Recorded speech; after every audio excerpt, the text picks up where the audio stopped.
this whole podcast, so goodness. watch out. Don't pick your nose. Oh. Well, we're going to have to restart, guys. She took me seriously. All right, today we've got our youngest ever podcast guest, Elsie Larson. She is 17 years old, so it's pretty cool for her to come on here, and she's a very, I would say, wise 17-year-old, so I'm not too worried about her being on here. I think she's going to do a good job. Elsie's been with us, I don't know, since the fall? Yeah, December, I December, think. yeah, late fall, and she's done a great job in here, had a really good open season, and I wanted to just kind of like chat through her CrossFit career, which is a lot's happened in it already at a very young age. She was in the CrossFit Games in the teen division last year. She just missed the cutoff, so she's with the full grown-ups now, so... Oh, really? Yeah. When is the cutoff? Like what age? I don't know, but my birthday's in June, so it's like right around then. Yeah, it might be like August 1, I think. Oh, wow. Something like that, Man. yeah. Yeah, so Yeah. she missed that. And, you know, they have that, the age group the age group games is all in Columbus this year, Okay. which is pretty cool. Yeah. So we can all go check that So out. it's the but- masters and like the teens is in Yeah. Columbus. Okay. Yeah, and they do very similar events typically for it. Like that when they put out the all the workouts, they do similar events for, and then they scale it similarly typically for like, I don't know what, 14 and then like 55. Yeah, usually those weights are kind of the same. Yeah, For the pretty 16, similar. 17-year-olds, you get the same weight as the adults. Yeah, Okay. Yeah. and Yeah. then they probably, the gymnastics are probably similar in the lower age group for the teens. They're not doing like mini wall climbs. They don't need to do that. So, yeah. So, Elsie, if you could give us like, I don't know, maybe like a 5-minute rundown of just like your sports background, growing up, and sort of how you found CrossFit, and we'll kind of dive in. We'll ask you some questions from there. But if you could just give us the rundown so we can all kind of just hear that, and we'll kind of go from there. Okay, so I was always a really active kid, and my mom coached gymnastics, so she obviously decided to put me in gymnastics at a very young age. I think around 2.5 was when I got put in first.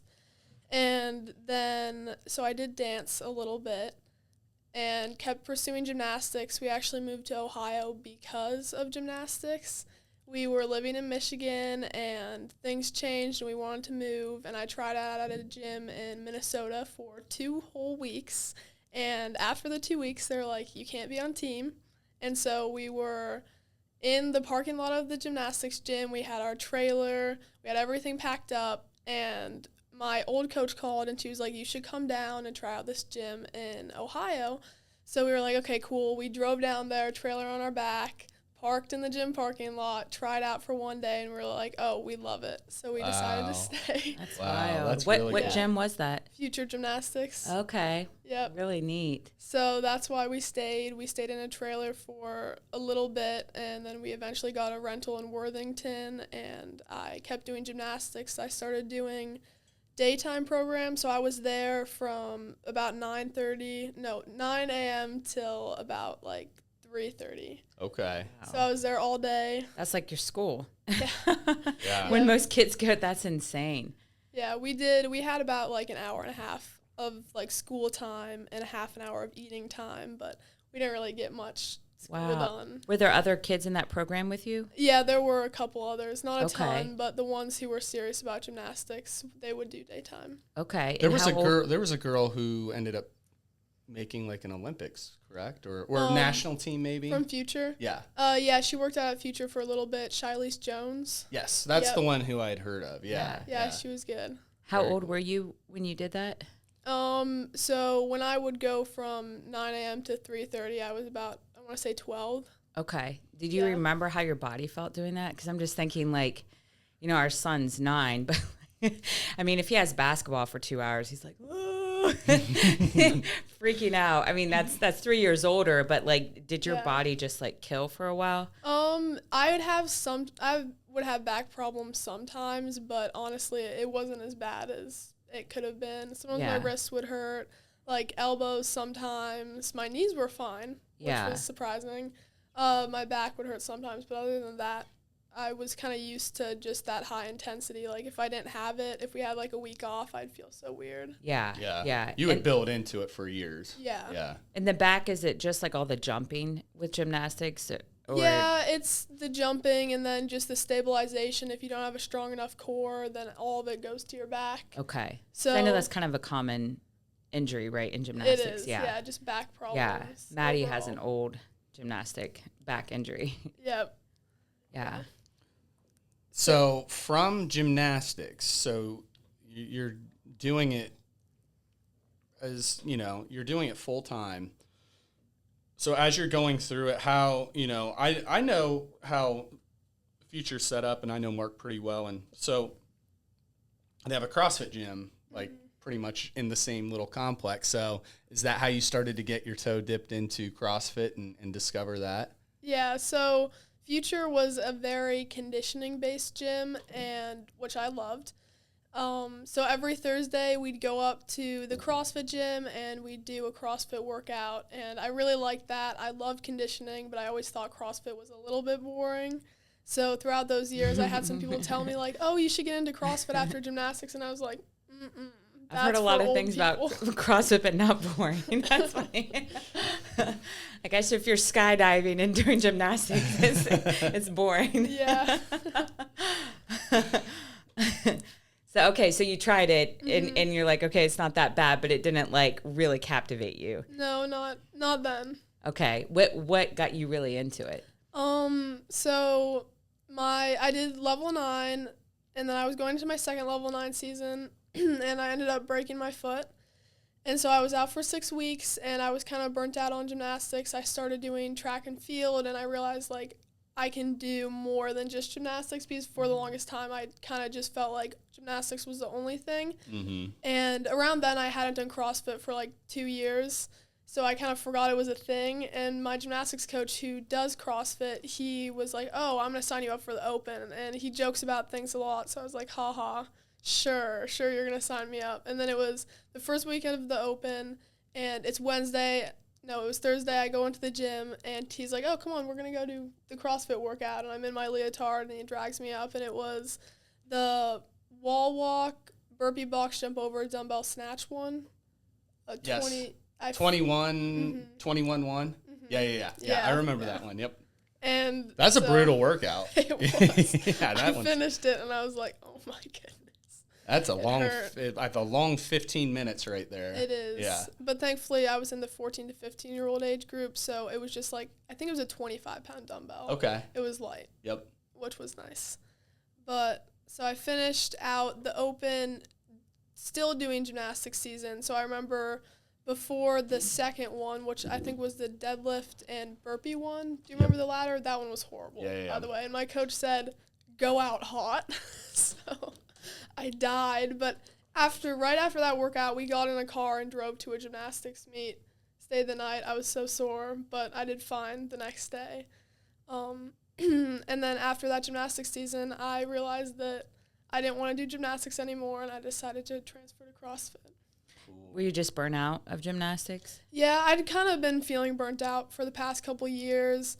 I never did great at meets. I didn't like competing. I just liked practicing and hanging out with the people and learning new skills. Was it the pressure, or what about meets didn't you like?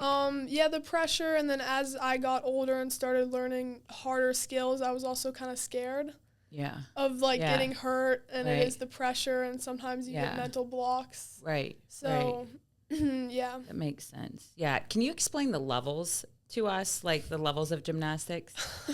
Yeah. So there's level 1 to 5 is compulsory, so everyone does the same routines, and same everything. And then 6 to 10, it's called optional, and you get to make up your own routine. You just have skill requirements to hit.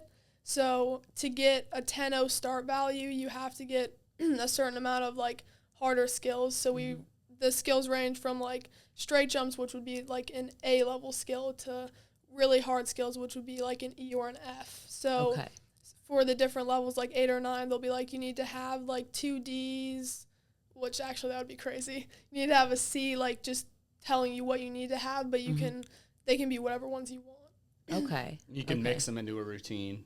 Okay. Yeah. Okay, so so level 1 to 5, 6 to 9, and 9's like the highest. 6 to 10. 6 to 10. Okay, and 10 is like hardly anyone gets to that level. That's like college gymnastics. Okay. So if you go to 10, you definitely have a pretty high chance of doing college gymnastics. Okay. And then after 10, I think you have to go to a meet and qualify, and then you're like elite. And then that's like the people who go to the Olympics. Okay. Yeah. Okay, interesting. Yeah, I just didn't know much about that. Okay, so does your mom still help out with your coaching now? Because she was pretty intense over there watching. She helps out with, like in CrossFit, she helps out with my videoing and stuff because that stresses me out. Yeah. That stresses me out. Just helping people with that type of stuff. It's very stressful. Yep. She helps me with like, she'll read over the standards. She's always double checking things. Helps me submit videos. Helps me get to the deadlines, but she doesn't really coach me in CrossFit. Okay. Yeah. That stuff's really important, though, especially now with a lot of the stuff being pushed into the gyms and online. It's not talked about too often, but it is a really big deal. I know there's a guy, you may be familiar with him, Rudy Berger, who he's a master. He's won the Masters games 40 to 44. And his wife, she's the one who we've talked to, like they go down to Puerto Rico. I believe her name's Lynette. Yeah. I've seen her because he's done open workouts here. And I mean, he's won the games a few times and they're local. And she is just like the videos and the setup and everything.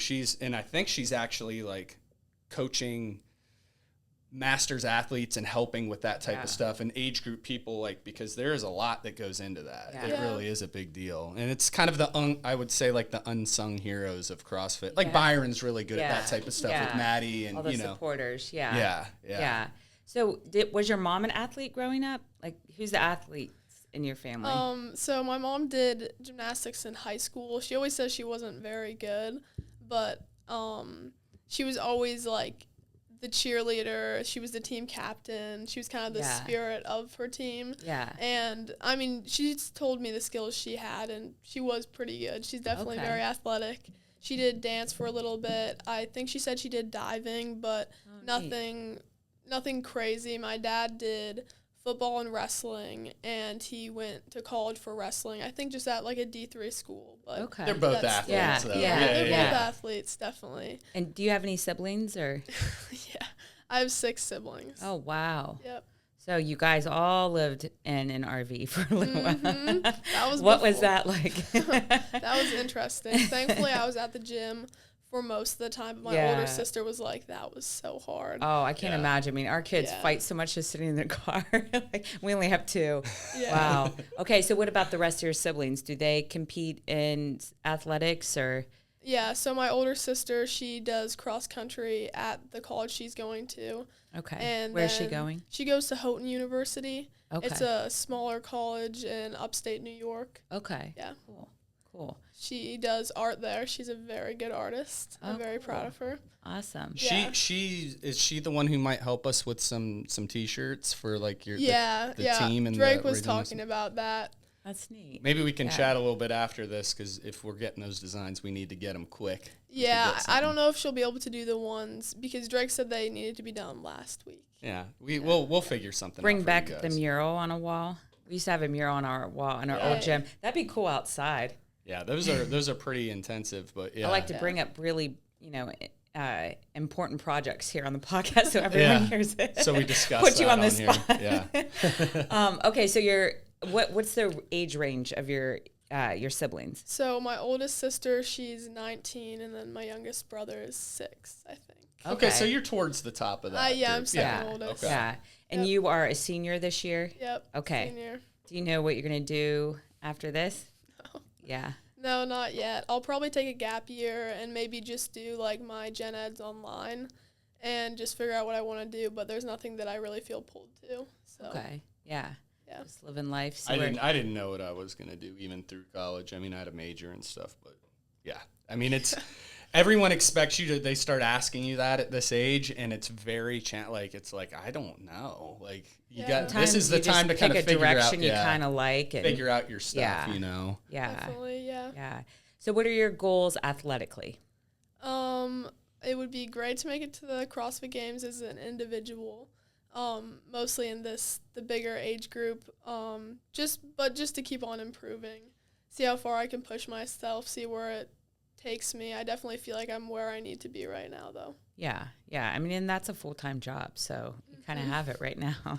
Yeah, and this is a good time to do it. You know, you're young and you're trying to figure out what you want to do. Like, it's easier to do that when you have less things in your life that are noisy, like, you know, if you're living at home, that can help, like, cut out some, like, things as far as just you maintaining a home and doing things like that. Or if you're married, or if you have, like, a 9-to-5 job, like that type of stuff makes pursuing the CrossFit Games, where no one's doing that stuff, very challenging. So I think you're in the right spot to do that. And I think this is a good time. Like, so if you're listening to this, Elsie got second last year in the CrossFit Games in her age group, which is just below the open division there. Tell us a little bit about that experience, because you came into the games you weren't, like, favored to be on the podium or anything. You kind of slid in there maybe a little bit towards the back, and then almost, you were right up there towards the front at the end. So yeah, let's hear about that a little bit. 2024 Teens CrossFit Games. Give us the rundown on how that all went. Okay, so I went into the games seated 7th, and I had known my competitors. Like, I watched last year, and there are some very, very good girls in that age group, and they're doing phenomenal right now, and I'm very proud of them. But I remember going in just wanting to stay 7th. Like, I didn't want to drop back. I was like, 7th, top 5 would be great, but I want to stay 7th. Like, I don't want to drop back. And the workouts got released. And how many competitors go total? It was top 30. Okay. Yeah, so much more. Last year, it was just top 10, but now they moved it to top 30, which was great. I definitely think it's good getting more kids in there. Yeah. But so the workouts got released, and I was like, these are all great for me. There weren't any that I was crazy worried about. And right before the weekend started, I was like, I kind of feel sick. I was coughing a little bit, and I was like, this isn't happening. I'm not getting sick right now. And so I just, like, was taking medicine and stuff. The first day was the run, and I felt, like, a little bit out of breath, but I finished pretty well considering I hate running. Yeah. And they ended up canceling the second event that day. And then the next day, the first event, I think it was the lift. And I think I finished maybe top 5 in that one. And I was like, okay, this feels good.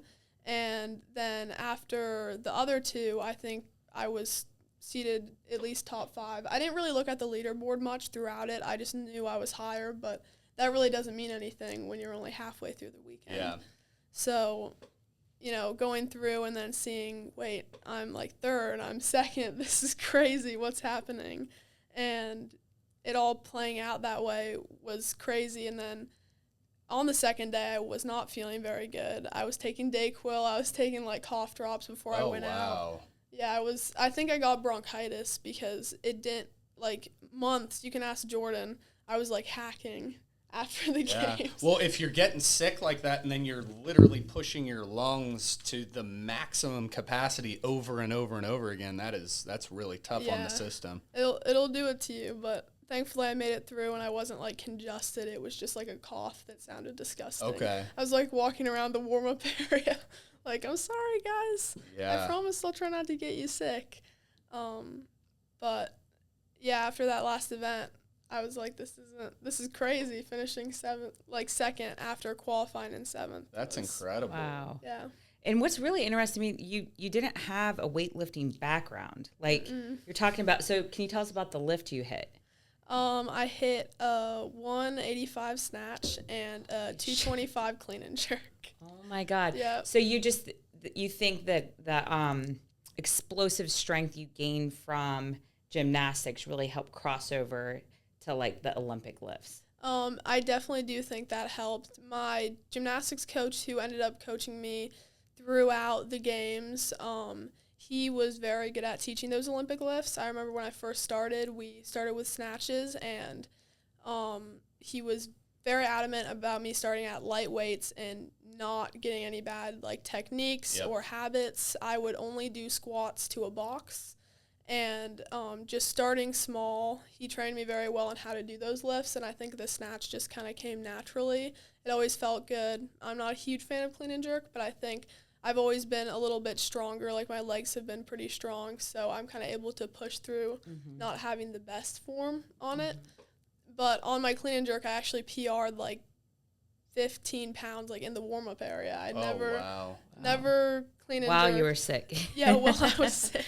That's insane. So I think it was like a 20-pound PR. Wow. And what are your lifts now? Still 225 okay. on the clean and jerk and 190 on the snatch. Wow, that's so insane.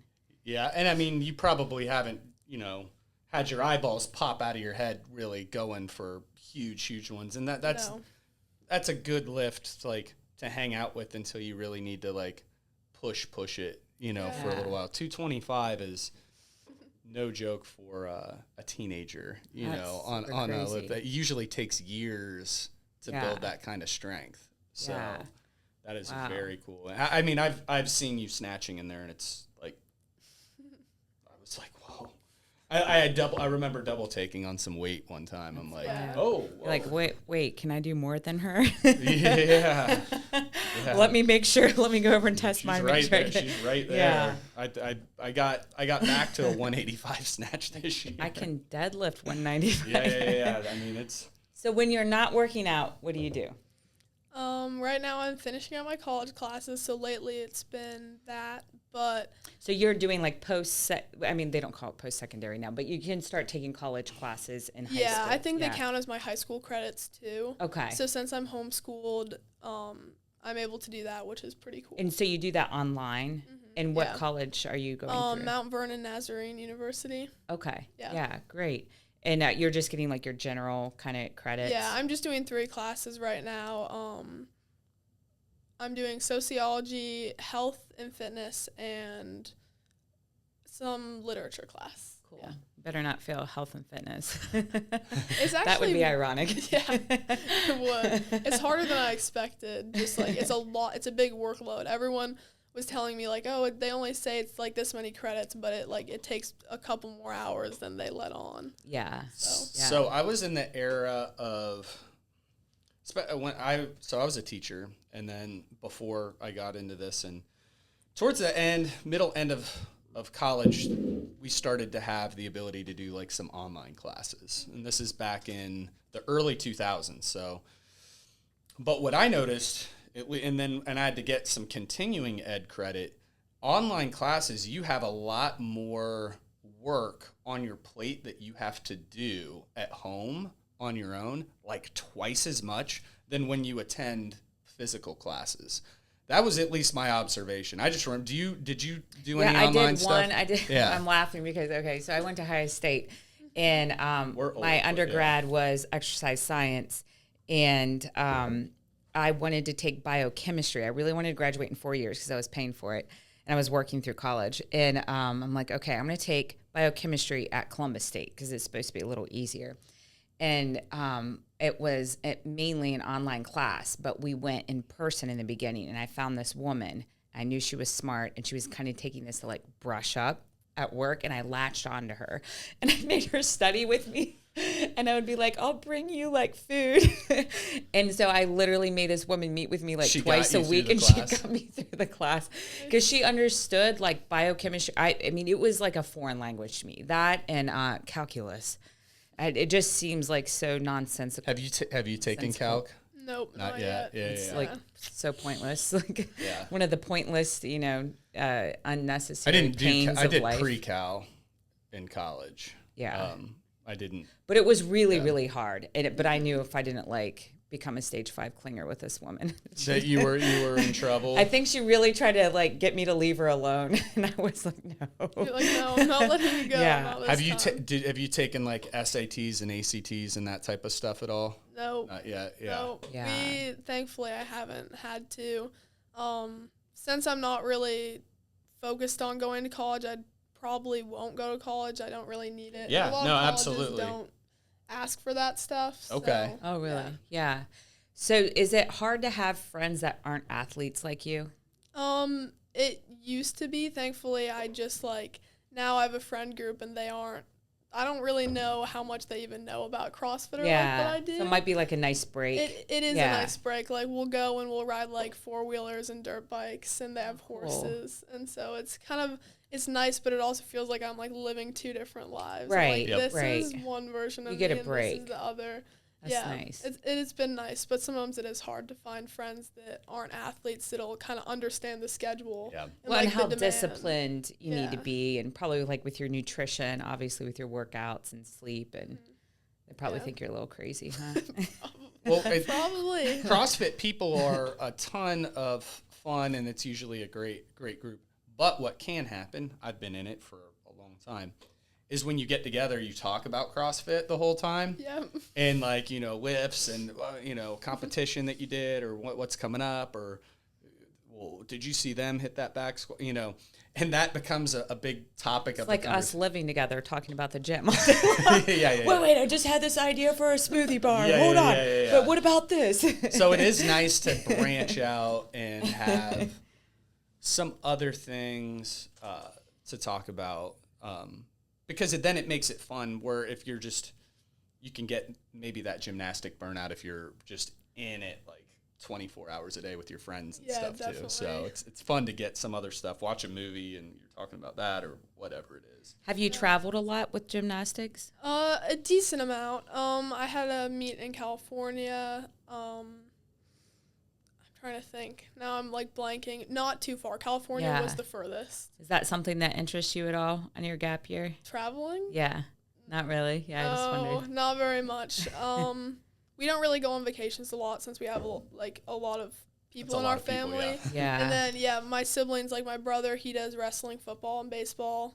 My younger sister does gymnastics. The other one does soccer and Irish dance. And then my two younger brothers, one of them does soccer and baseball. Yeah, so you're probably just... You can't go anywhere. So you're going to lose. You're going to miss games and all of that. Yeah. So we don't really go on vacations, so I don't know. Maybe I just don't know what I'm missing. But we travel, me and Kate travel a good amount, but we're a little bit, we're already starting to talk about it because our kids play sports and do things, but they're young. They're 9 and 5, and it's not real intensive yet, and it's a couple times a week, and if we miss a week, it's not a big deal. But we're okay, if they get into middle school, they'll have to decide. So now they know what vacation feels like. Do you want to go to Puerto Rico or do you want to play baseball? Yeah. So, I think that will be. We'll have to figure some of that stuff out. But. Yeah. Well, we'll have to have you on and follow you. Yeah. So, it sounds like looking ahead, just the future's wide open for you, and you're going to try and figure out what you're going to do, and we've got a lot coming up this season. So coming up, you guys have Syndicate Crown. You're the one who's sort of the wild card in the way that we don't know yet. You're going to compete there one way or another, either on our team or, depending on how the semifinal goes, possibly individually if a few people qualify through it, and then it pushes you up into that group. Is that correct? Yeah, that is correct. I don't really understand the CrossFit season this year. That's probably not a good thing, but I think that is how it's going to go. Okay. I'm trying to educate myself more and more. Well, it changes every year. But it's playing a card game that changes every time you go play. It's been fairly stable for about 3 or 4 years. They had sort of the Open, a semifinal, and then the Games path. They'd kind of established that, and then or the quarterfinal into that. similar to how they had done, our open into regionals, and that was working pretty well. But then they made another online layer and then kind of cut the semifinals out. So I don't doubt it changes again with the new ownership kind of coming in. We don't know who's going to own it. I really like the in-person events like that. I really felt like that was a lot of fun, and it really brought out like the community. I know that in the past they had lost money on that, but I think maybe it's just mismanagement of how they. Some of them make money. Some of those events make money. Put those events on, but I think, especially when they had regionals and like internationally in Africa and South America, like those were a real challenge. There was I remember like a trucking strike in Brazil, and I think they had to just call all local gyms to like bring equipment and host a regional. It was a big mess. And, so those can be, I think they had some logistic challenges with that. And I think what's going to happen is a company that is interested in hosting live events and making possibly money off of it will come in. That's what they do. Yeah. Yeah, I think that's what they're looking at doing, maybe similar to like High Rocks, how those events are making a lot of money. Like, hey, they may do semifinals or regionals with maybe an aspect around it where they have a more inclusive event and then like attached to the competitive one. Yeah. I mean, Elsie, back when I started, my first CrossFit competition was in 2010, and it was called the Sectional, and it was at the Arnold Classic, and anyone could sign up, and that was like the open layer. So you would go from the Sectional. There was 200 guys in it, maybe 100 ladies, and then they took the top 20. They didn't even have the open. I didn't know this. Yeah, okay. And then you took then they took the top 20 of 2 of those or 3 of those. So 20, 20, 20, you took that into a regional. It was really cool. That's kind of fun, though. It was super fun. Arnold Schwarzenegger was there. Like, he announced an event. Like, I mean, it was awesome. I would love to see, maybe, I think the funnel, there's too many people who do CrossFit now. There was maybe a tenth of the amount of people who did it, but I would love to see them do like some sort of open events like that. Yeah. It was really less fun. People are going to do the open if you have to do it like in person. Like, I mean, that's a lot of pressure. Definitely. It was smart. Actually, when they went to the open, I didn't like it because I thought a lot of people are going to cheat to get through these layers. And I'm sure there was a little bit of that, but it did get a lot of people bought into it and competing at some layer or level of it. But so the year before that, you could just go to regionals that way. So you could just go straight to regionals. And again, it was a lot of people. It was like 150 people in each division of guys and girls just showing up to regionals. They even let people scale regionals. You couldn't qualify for anything. You were automatically disqualified. That's wild. But then they took I think they took 6 or 7 guys and girls from each regional. And they had 75 guys and girls at the games that in 2009. Wow. So there was a lot of people. The funnel was way bigger with less people, so it wasn't as challenging. It's just such a new sport. I mean, that's only, 14 years ago. It's just such a young sport still. Okay, so let's get back to like this Syndicate Crown. Okay. That's the end of May, right?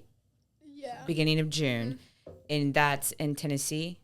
That competition? Correct. I think so. Yeah. You're like, I'm just People showing just up. drive me Someone's there. going to drive me there. Sure. Yeah. Okay. So from that, and so you'll find out whether you're going to compete as an individual or in the team when you go there. But you're going there, right? She will, because if multiple people qualify, we have the best division in the world. Yeah. Qualify through it. They don't have to do that. Where they'll like opt out of it, and then it pushes people up who are on the edge, which she is. Okay. Yep. Because they'll just go to the games. They're like, I don't want to do this. Yeah. They'll go straight to the games. I see. Okay. And the team division in it actually doesn't qualify anything. It's just its own kind of comp. Yeah. Okay. Yeah. Cool. And then after that is the games. Mm-hmm. Correct. Okay, and the games are in August. Still. Yeah. In Albany, New York. Okay. I know, yeah. Do you know what the dates are for those?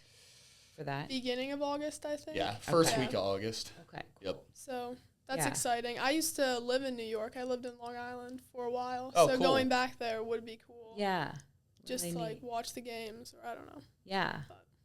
Well, if you don't make it this year, I mean, you're headed in the right direction really fast. So I'm stoked to see you grow and train. I know how have you enjoyed level 2 and doing it with all of those guys? It's like a team, kind of like gymnastics. It is really cool. I've definitely enjoyed it. It's a big group, and I like that, and I really like the programming. So it's cool to be able to go into a class and be pushed every day. I appreciate that. You and Callie are really good, like partners, like, you know, pushing each other in workouts and things like that. Similar training backgrounds with like gymnastics and, you know, her wrist is getting better so she can. Oh, it's getting better fast. Yeah. So she can push her a little bit in these workouts now. And that's cool. Yeah. That's really neat. It's really cool.